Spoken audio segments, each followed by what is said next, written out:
to go to Shanghai. I'm waiting for this moment to tell you guys what you need to avoid or understand before traveling to China. Is it safe to travel? Hey, just got home from traveling to Shanghai, China. I'm back home in New Zealand, and I wanted to make a video talking to you guys a little bit about my whole experience over there, everything you should know before going there yourself, responding to some both good and bad comments, and just sharing a load of stuff from my experience with the food, the people, what China is like versus the West. Go over a bunch of questions I've got on my phone here and share one thing that I wish I knew before traveling to Shanghai that I'll share at the end of the video. Pretty hot here at the moment.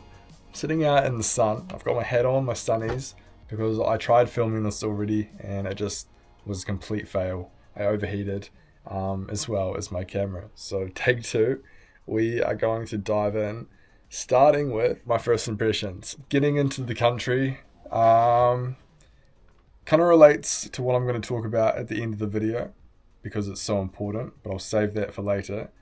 But after the thing I'm about to talk about, we made it, obviously, to Shanghai. And I walked out of the airport, super clean, really nice. Not a lot of people, to be honest. I did see a plane from my home country, New Zealand, which was actually quite inviting. But yeah, just walked straight out.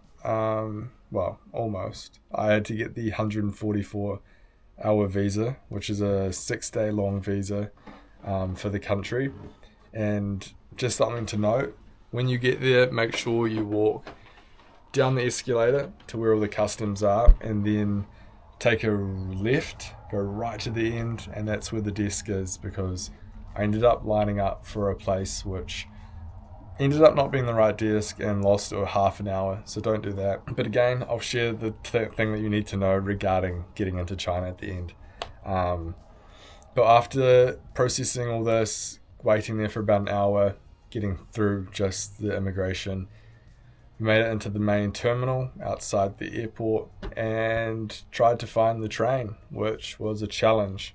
Something I figured out after getting into the country, which I did hear about, but it was more something I learnt properly when I was there, is that they don't really let you use Google Maps or Apple Maps.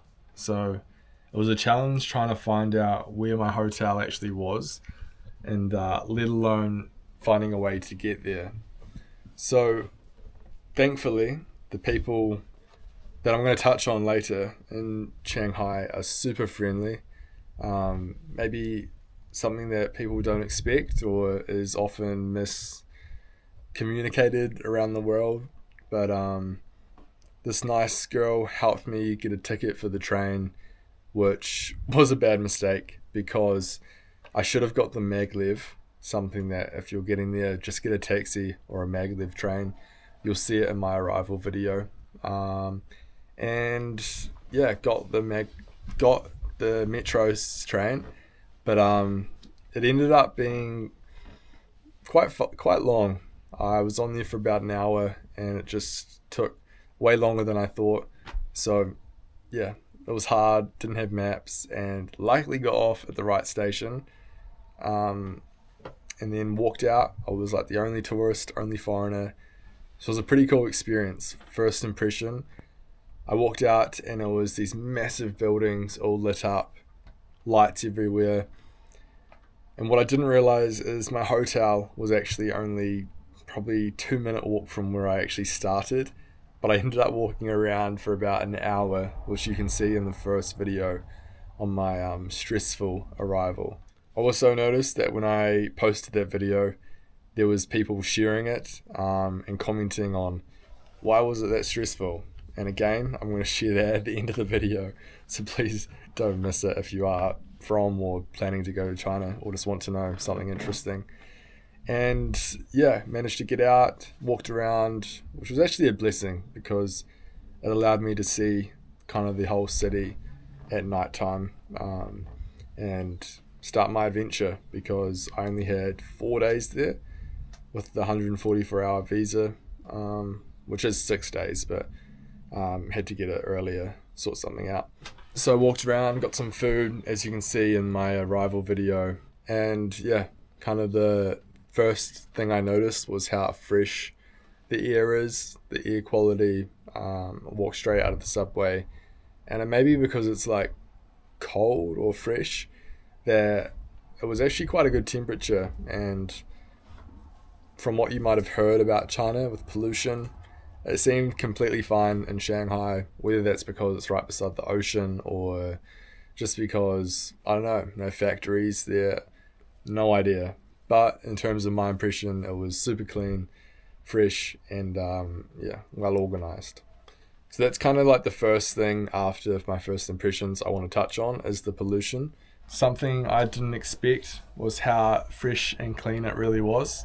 I don't know if it's because of the area I was in or just the temperature, but it seems super nice. And I don't know if it's normally like this or compared to the rest of Asia, it was so nice. And often that's maybe one thing when it comes to China versus the West or how people frame that.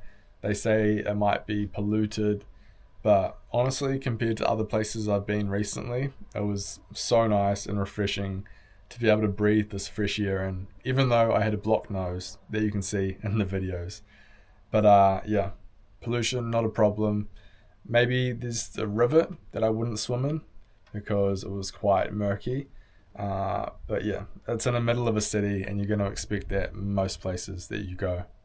Now, in terms of paying for things in China, it's mostly a cashless society in China. And when it comes to paying for things, it's mostly run off this app called WeChat. So instead of carrying lots of cash around, which is actually what I did, the other boys I was traveling with, Matt, Harry, and Ali, they all set up WeChat.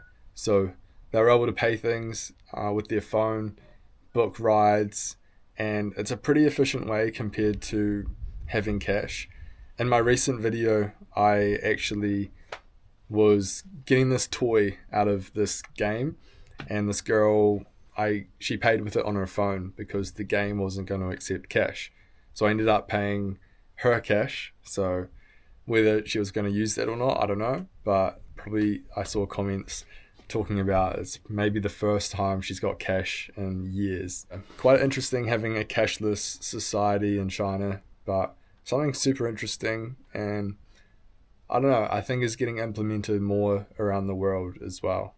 So that kind of brings me on to WeChat, which is the app that they use to pay, but as well as paying for things with it, they use it for booking Ubers, taxis, paying for food, ordering food, using it as their main Maps app. So because Google didn't work in Apple Maps, you actually have to use WeChat because, I don't know, I think Google, YouTube, everything is blocked in China. So that's kind of explains why it wasn't working for me. And yeah, I think compared to having a million apps on your phone, having everything just on one app is such a cool system. Something I'm sure lots of other countries can learn from and adapt or adopt. But yeah, they use it for everything from messaging each other, talking to people, using maps, like I mentioned. Super efficient and pretty cool system. With food in Shanghai, the options were pretty vast. Unfortunately, I only discovered the local spots on my last day, and I was actually eating a lot at 7-Eleven and Lawson's because the food is so cheap, so tasty, and is all you need, to be honest. But if you're still on a budget or you want to eat really cheap, you can just do that. But something I found on my last day was the local noodle place. You'll see it in a recent video where I'm like eating the noodles in the thumbnail, but it was so tasty. The quality, the pork in the noodle, true authentic Chinese food, which was such a refreshing thing to eat compared to Lawson's and 7-Eleven snacks. So definitely worth checking that out, and little different to what you're used to in takeaway shops or anything like that back home here in New Zealand. We got Chinese takeaway the other day and it's super good, but I'm not sure if it's exactly the same as like true authentic Chinese food. because we got a hot pot as well in China where you dip pork and all this veggies into this pot full of chili and boil the food. You can see that it was like my third video from the China series, and that was super nice, super tasty. And yeah, Chinese food is up there with some of the best. And now talking about the language. So I did learn a little bit of Chinese. I kind of had my phone so I could pick it up and look at it if I had to know something instantly.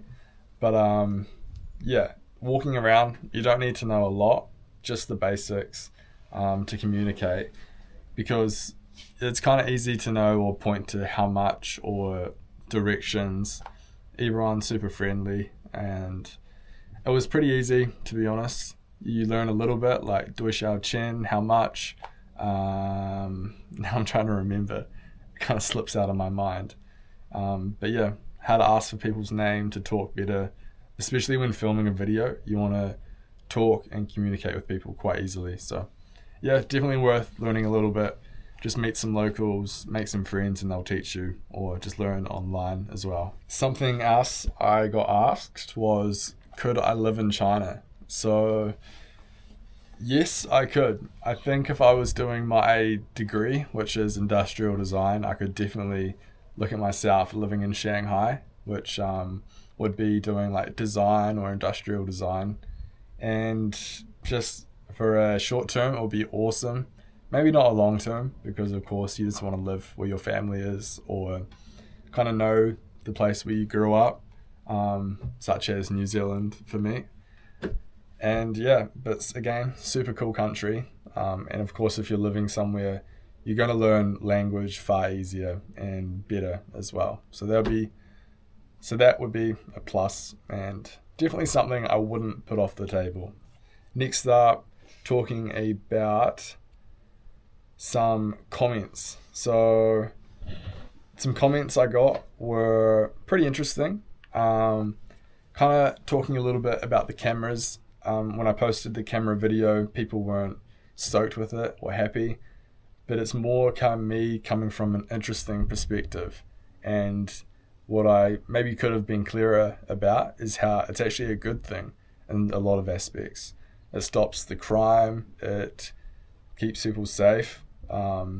There's definitely pros and cons, and like a lot of people were commenting, every other country has cameras.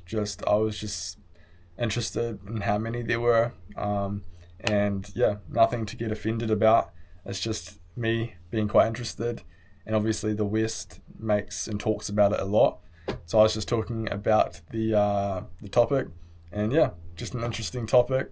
But yeah, everyone seemed to be quite not offended, but annoyed that I was talking about it. So there were definitely some negative comments. So in terms of transport, it's pretty decent. Again, like I was talking about, you can use WeChat to order cars, book stuff. But luckily I was staying in the middle of the city, so I didn't have to walk too far. The transport with the maglev was super cool. Going back to the airport, should have taken that instead of the train. And yeah, the metro for getting around the city, getting out to the water city, which is where I found this like diamond ring, which you can see in that video, was super awesome.